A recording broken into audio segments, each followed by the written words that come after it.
Et bienvenue encore dans cet épisode sur Comprendre le péché. Je veux poursuivre encore sur quelque chose de très important pour toi. Il y a une chose que j'avais dite précédemment, c'est que l'ordre divin, quand je parle de l'ordre divin, c'est de la constitution de l'être humain. Dieu nous avait créé principalement esprit, étant le commandant en chef, qui devait donner ordre ensuite à l'âme,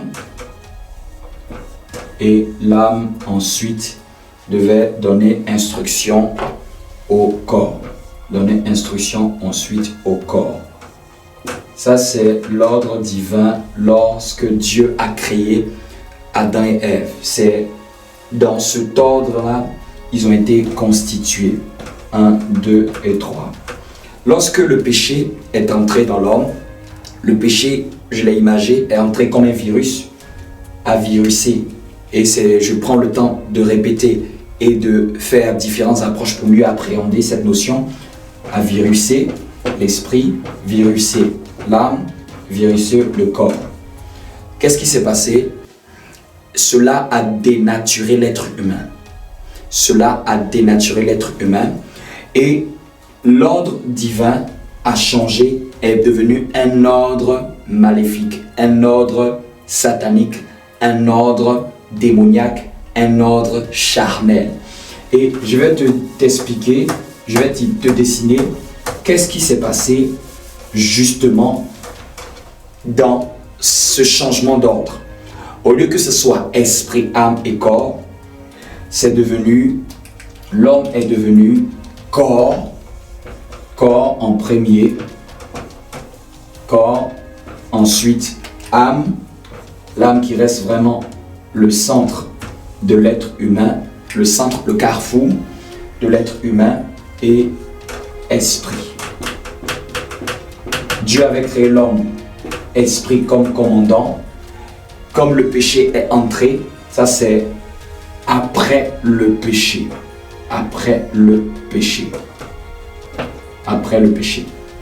L'homme est devenu corps, âme, esprit. L'âme toujours au milieu parce que l'âme est le carrefour, l'âme est le centre. L'âme seulement il fait que il reste au milieu. Il est le point de jonction. C'est l'esprit qui devait commander. Finalement, c'est le corps qui commence à commander. C'est là où l'homme est devenu imbu de sa personne. Après le péché, c'est là où l'homme est devenu orgueilleux.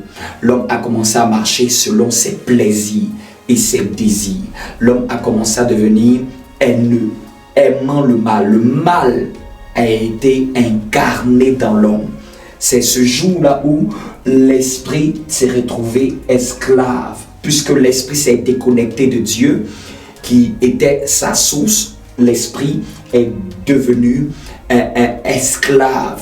Et le péché a donné de la force au corps. De la même manière que le péché a mené la mort, mais le péché a donné de la force au corps. Quand je dis de la force au corps, a donné une puissance spirituelle pour assujettir, pour avilir la dimension spirituelle de départ. Emmener plutôt le règne du péché, c'est-à-dire dans le corps, le péché, tout ce qui est négatif maintenant est venu régner dans l'être humain. L'être humain, au lieu d'être guidé par Dieu, d'être conduit par Dieu, d'être orienté par l'Esprit de Dieu, a commencé à être orienté par ses propres désirs, par ses propres plaisirs, par ses propres sensations, par ses propres vices. Ce sont les vices qui ont guidé l'être humain. L'homme est devenu, amoureux de tout type de vices. Il est devenu dépendant des vices comme de la drogue.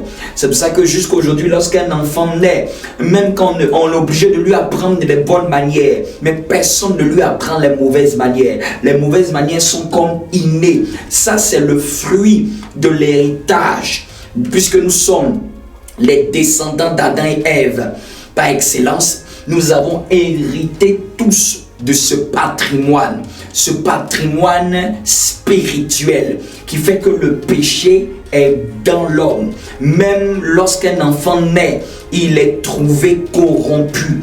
Parce que la Bible dit qu'à cause de la désobéissance d'un homme, tous ont désobéi. Tous ont péché et été privés de la gloire de Dieu.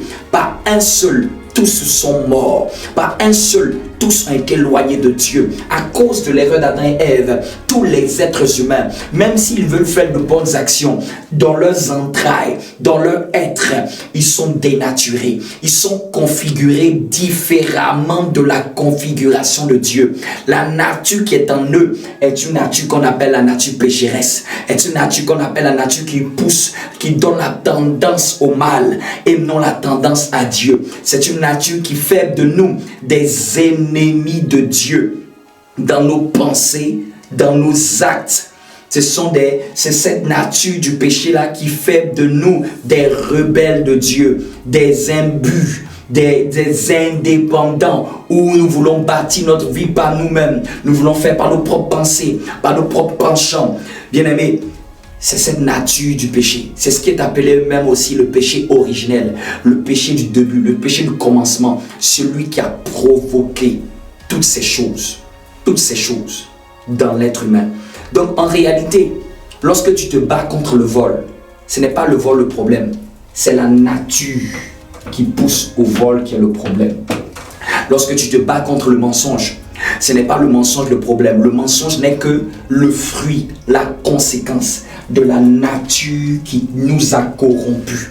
Lorsqu'on se bat contre l'adultère, la fornication, tout type de vice mauvais, la malice, l'orgueil, ça, ce ne sont que des conséquences.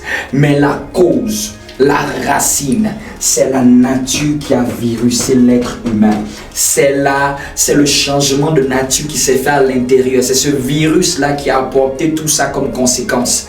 Et ça, tu peux beau te battre contre le mensonge, tu ne vas pas régler le problème. Tu vas juste couper les fruits, mais tu ne règles pas le problème. Tu peux te battre contre le vol, tu peux te battre contre la méchanceté, mais tu ne peux pas régler ce désordre intérieur. Ce désordre intérieur, tu ne peux pas le régler.